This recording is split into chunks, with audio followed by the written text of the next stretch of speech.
What's up, everybody? Welcome back to my channel. My name is Paul, back again with some more Epic History TV. We just finished a awesome series, Alexander the Great. Awesome series. If you haven't checked that one out, you definitely should. Uh, but now we're starting a brand new one, Napoleon, the Napoleonic Wars. All I know really about Napoleon is he basically conquered all all of Europe or most of Europe, and I don't believe he died. I believe I remember from a different video I watched that he got,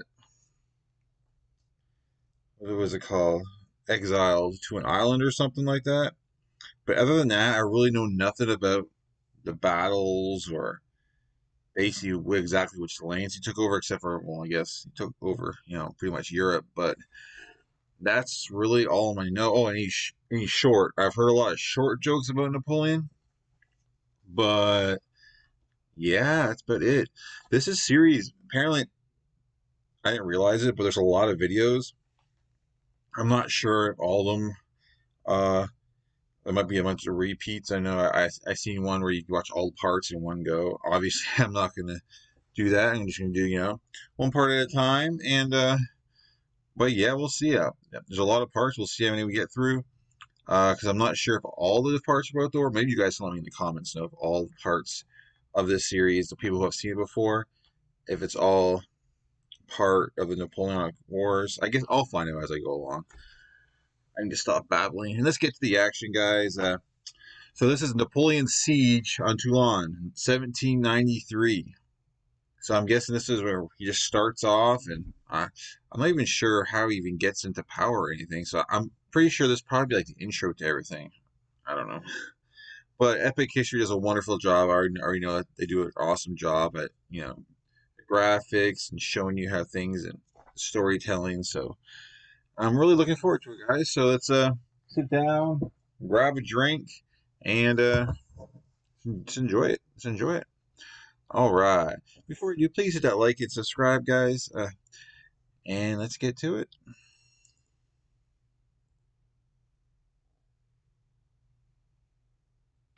An Epic History TV History March collaboration, supported by our sponsor, Osprey Publishing.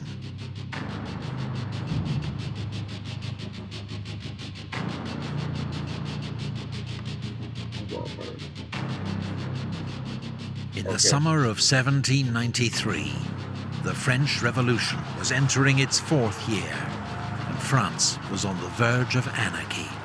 All right. In Paris, political extremists had seized control of the revolution. They guillotined the king. Okay, the French Revolution, that's where I was told what that is, what the French Revolution that I did with, oversimplified. So, okay, was it oversimplified? I don't even remember now. It shows how good my memory is. But yeah. Of the revolution. They guillotined the king and imposed a reign of terror that dealt summary justice to all suspected enemies of the revolution. Hoping to unify the new republic, France's leaders had declared war on the Habsburg Empire. But the conflict quickly widened, and soon France was facing the combined might of Europe's leading powers, determined to stamp out her dangerous political experiment. Wow. Meanwhile, whole regions of France had come out in open revolt, horrified by the new extremism of the revolution. In August, the Republic... So, man, like, basically, they are at war like all these other countries as a experiment to get the people to get together. Wow, that's a big risk. Extremism of the revolution. In August, the Republic suffered a further, potentially fatal blow when the city of Toulon joined the revolt. Okay. Toulon was France's largest and most important naval base in the south, home to a third of the entire French Navy. But now rebels welcomed their old enemy, the British Royal Navy, into the port, Oh, led by wow. Admiral Lord Hood, aboard HMS Victory. It was an extraordinary coup. Without a shot being fired, the Allies had crippled French naval power in the Mediterranean and gained a vital toehold on the French coast. Wow. All French forces in the area were immediately diverted to face this new threat and lay siege to the rebel port. 19,000 troops in all. But since most French officers had been aristocrats who were now fleeing the revolution in large numbers, they were seriously short of professional leadership. Their commander, General Jean-François Carteau, was a loyal Republican, but a court painter by trade with no military training. To make matters worse, one of his few professional officers, his artillery commander, Colonel Martin, had been badly wounded on the approach to Toulon. Antoine Salicetti, a Corsican deputy of the National Convention in Paris, recommended as his replacement a fellow countryman, a 24-year-old artillery officer who was passing Toulon en route to the front, named Napoleon Bonaparte. Here we go. Or Bonaparte. Bonaparte was a professional soldier, but he'd seen almost no active service. Nevertheless, Salicetti was impressed by his manner, and most of all, his politics. Bonaparte had just written a political pamphlet, a short story about a young artillery officer who berates his fellow diners for their disloyalty to the Republic. Oh, wow. General Carteau thought it wise to accept Deputy Salicetti's recommendation.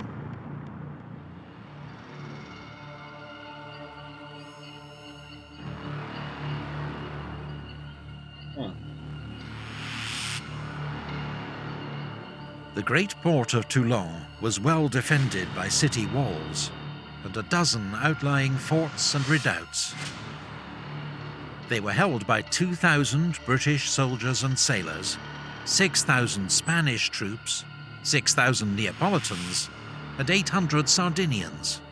Wow. Artillery would be the key to overcoming these formidable defences. But when Bonaparte was put in command of the artillery on the 16th of September, he found himself with few cannon, not enough trained gun crews, and a shortage of gunpowder and shot. With relentless energy and determination, Bonaparte transformed the situation, requisitioning unused guns, training infantrymen to work them, setting up a new forge and workshop, and arranging transport from Marseille of 100,000 sandbags for constructing new batteries. Through hard work, he was ultimately able to build his force up to 64 officers and 1,500 men, manning 100 cannon, howitzers, and mortars.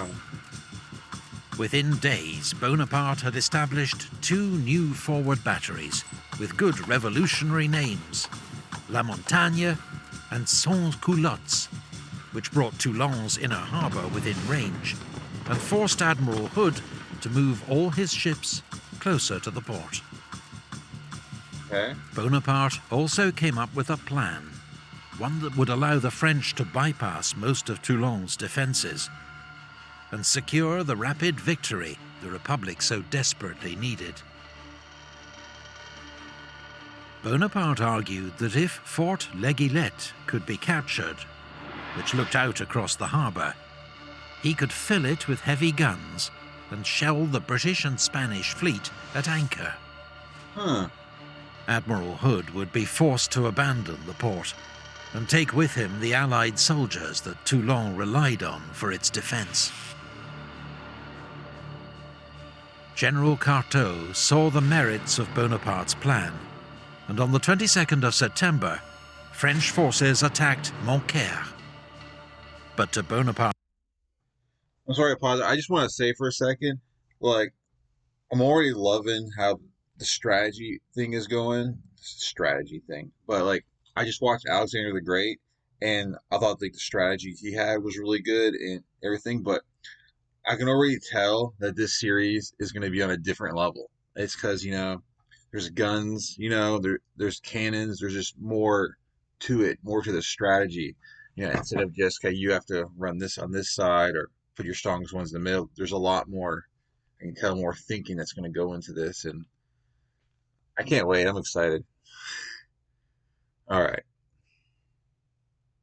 Of September, French forces attacked Montcaire. But to Bonaparte's exasperation, while he'd argued for an attack by 3,000 men, the indecisive Carteau committed only 400. Not only was the attack easily repulsed, but it alerted the Allies to the danger. Okay. Within 48 hours, they'd reinforced Montcaire with thought it'd be thousands easier. more troops and built a new fort named Fort Mulgrave, bristling with 20 cannon. The position was now so strong, the French nicknamed it Little Gibraltar.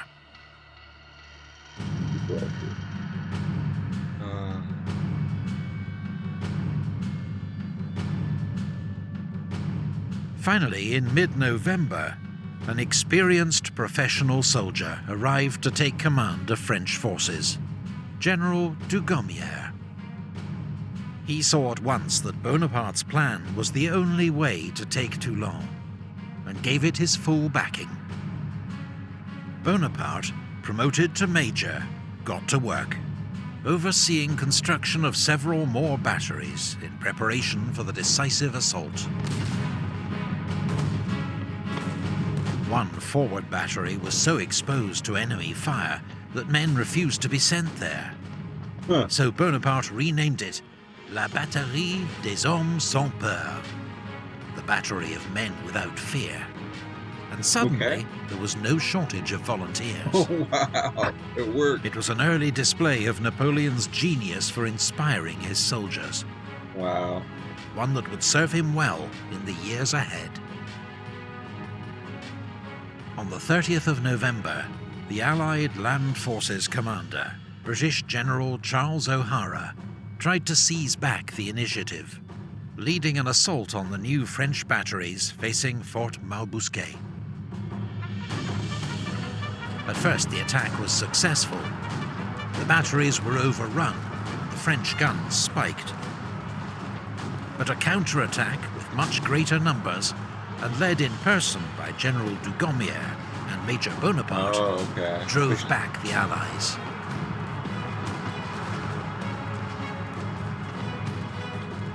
General O'Hara himself was shot through the hand and captured. 12 years before, he'd surrendered to George Washington at Yorktown during the American War of Independence. Now he got to surrender to Napoleon Bonaparte.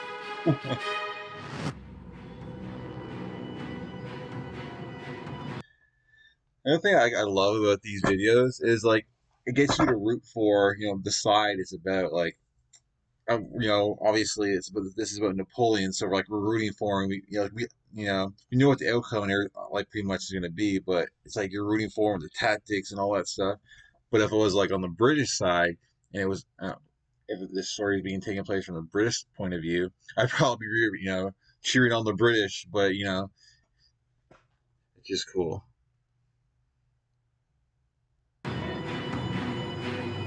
Also, can I do that?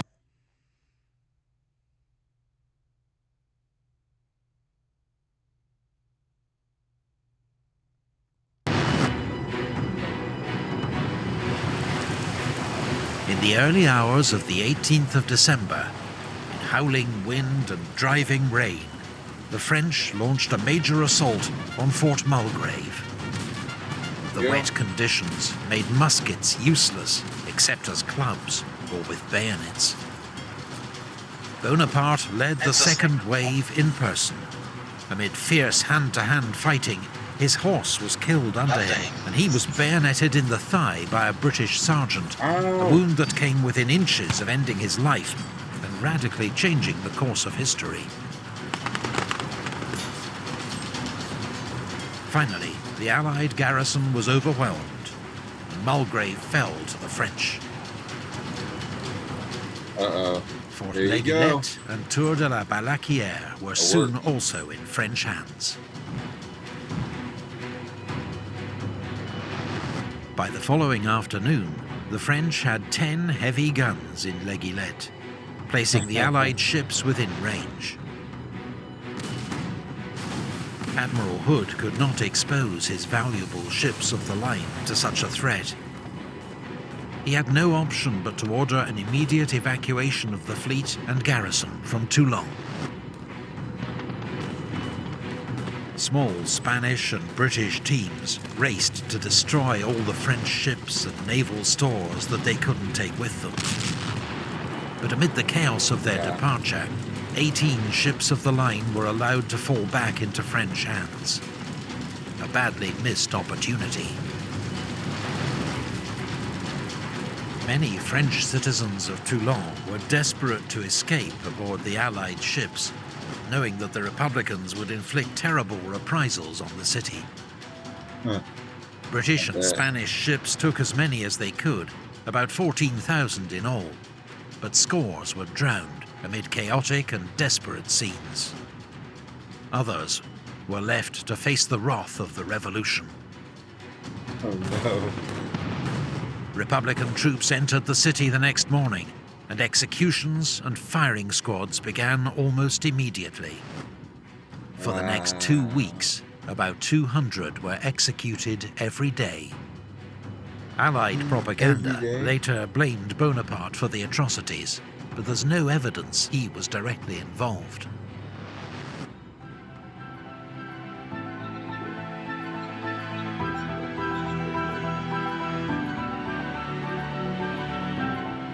France's young republic was now fighting back on all fronts.